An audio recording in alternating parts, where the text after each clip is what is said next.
The Holy Gospel according to Luke.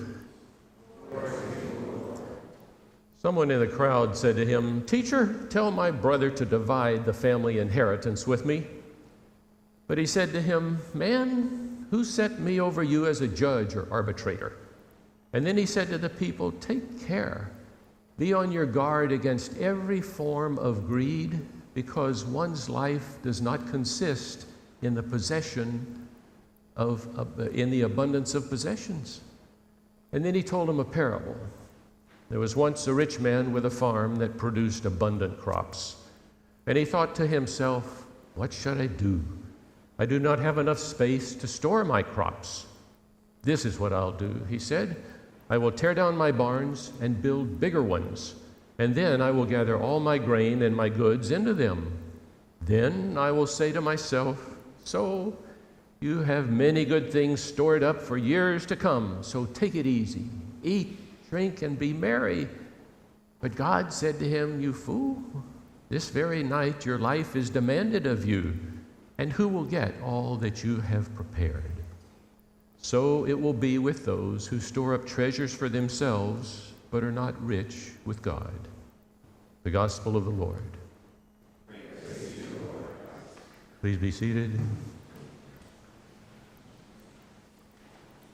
and pray with me. Oh God, we have gathered here in front of your open word and ask that your Spirit may carry it deep into our lives so that we may be transformed closer into the image of the Word made flesh. In 1964, there was a Broadway musical about a poor Russian milkman named Tevye. And in it, Tevye said, "Dear God, you made many, many poor people. I realize it's no shame to be poor, but it's no great blessing either." And he said, "So what would have been so terrible if I had a small fortune?" And then he began to sing, "If I were a rich man,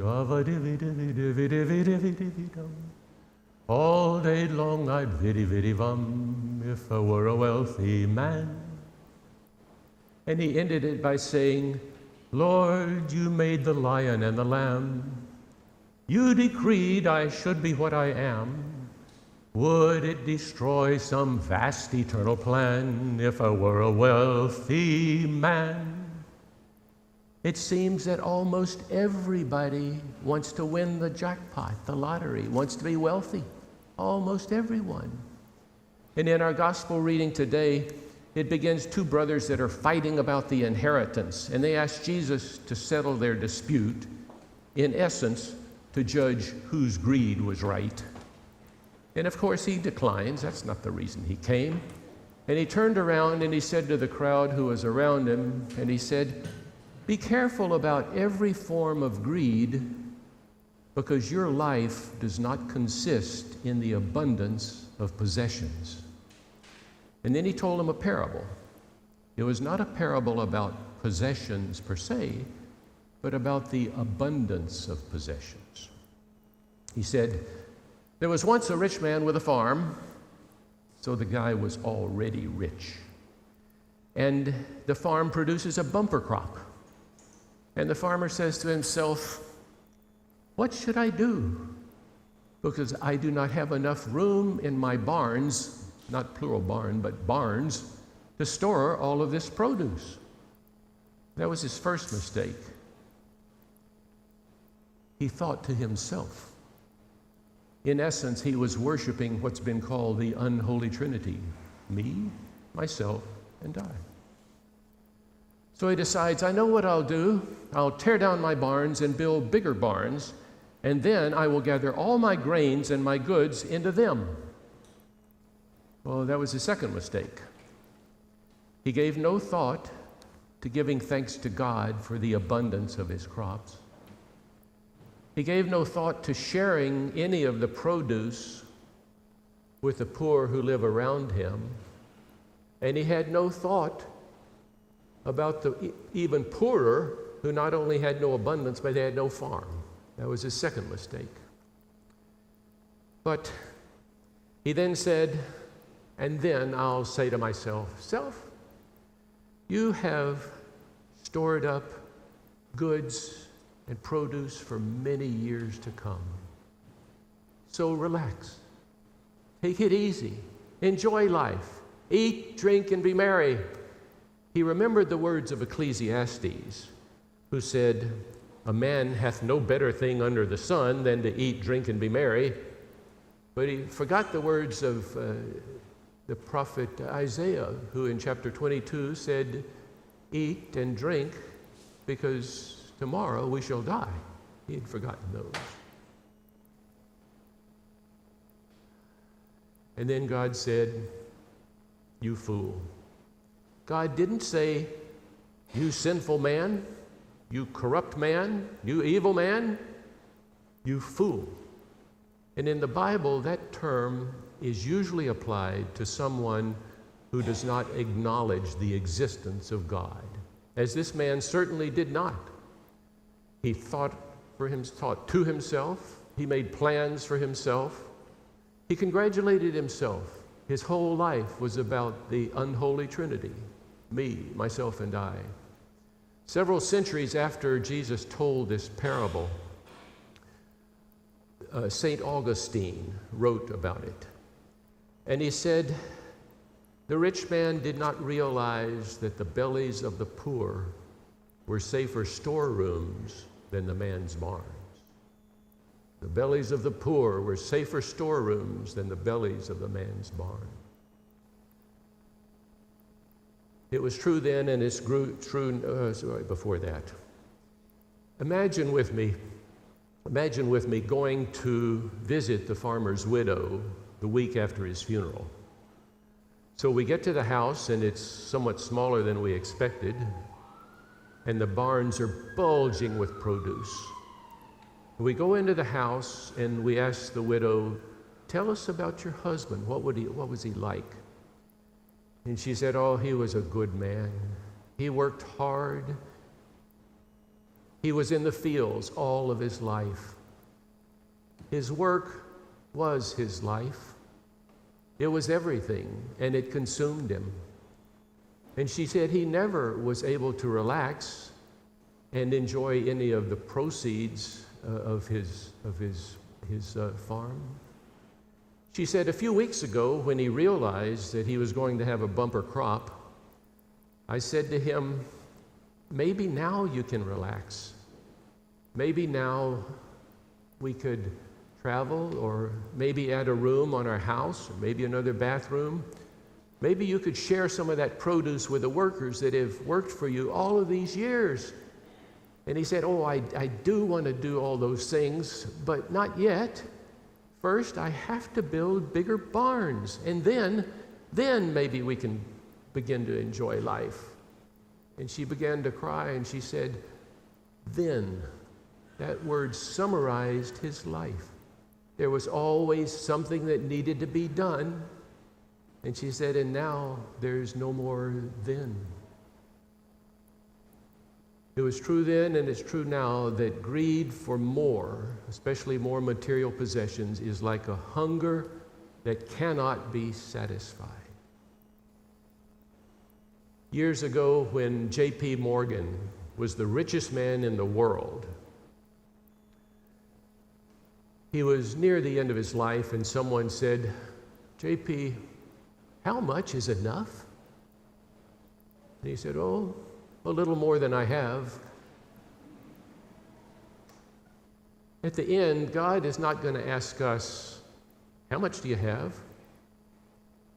But may well ask us, how did you use the resources I gave you? Jesus began this parable by saying, life does not consist of the abundance of possessions. And he ended it by saying, so it will be with those who store up treasures for themselves and are not rich with God. Now, we understand what he meant by storing up treasures for themselves, but what does rich with God mean? It has nothing to do with things, the stuff that fills our attics and our basements. For some of us, our garages. There are not a whole lot of things that the comedian George Carlin said that could be repeated in church. But he did say this, that's spot on for this sermon. He said, stuff is important. Men have stuff in their pockets, women have stuff in their purses. He said, you got to have a place for your stuff. That's what life is all about, trying to find a place for your stuff. That's all a house is, a place to keep your stuff. And now you got a house full of stuff. And even though you might like your house, you got to move. You got to get a bigger house. Why? Too much stuff. And that means you got to move your stuff or put some of your things in storage. Storage, he mocks us. Being rich with God has nothing to do with material possession. Nothing. Being rich with God is a way of describing a relationship with God. Years ago, a man named George Beverly Shea sang with Billy Graham for many years, and he sang a song about one's relationship with God and the way it affects relationships with material things. And this text was sort of the polar opposite of the attitude of the rich farmer and of Tevye, who all he wanted was a small fortune. So Shea sang, I'd rather have Jesus than silver or gold. I'd rather be his than have riches untold. I'd rather have Jesus than houses or land. I'd rather be led by his nail-pierced hand than to be the king of a vast domain and be held in sin's dread sway. I'd rather have Jesus than anything this world affords today.